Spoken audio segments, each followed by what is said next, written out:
雨季来了，很多车友就反馈咱们的马卡龙3代停了1个晚上之后，手刹也完全放下去了，档位也挂到低档了。当我们踩下油门的时候，发现咱们的马卡龙3代居然纹丝不动，一点都不走。其实就是因为咱们后轮这里是鼓刹，鼓刹就是在下雨天之后发热生锈，特别容易锈死。这个是鼓刹的一个通病，也是咱们马卡龙3代的一个通病，没有办法彻底解决的。遇到这种情况走不了怎么办呢？有几个办法可以试一试。第一个就是切换咱们的驾驶模式，将驾驶模式切换到运动或者是标准这2个，因为这2个模式动力相对来大一点，动力大很有可能就能冲开这个刹车了。第二个，如果还不走，咱们挂倒档。为什么会有挂倒档这个操作呢？因为挂完倒档之后，咱们的后驱就变成前驱了，它的力也会大一点，这个时候也更加容易的往前走。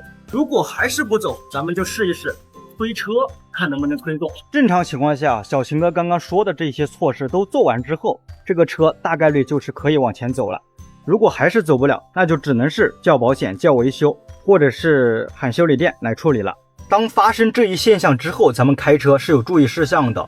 前几百米的时候一定要多次轻踩刹车，这样来恢复刹车的制动性能。那有没有什么办法预防这个事儿呢？首先，这个就是鼓刹的特点和马卡龙3代这一类型的微型车的一个通病，没有太好的办法去解决。咱们能做的就是减少这种情况发生。第一种是吧？那你停车有没有地下室停？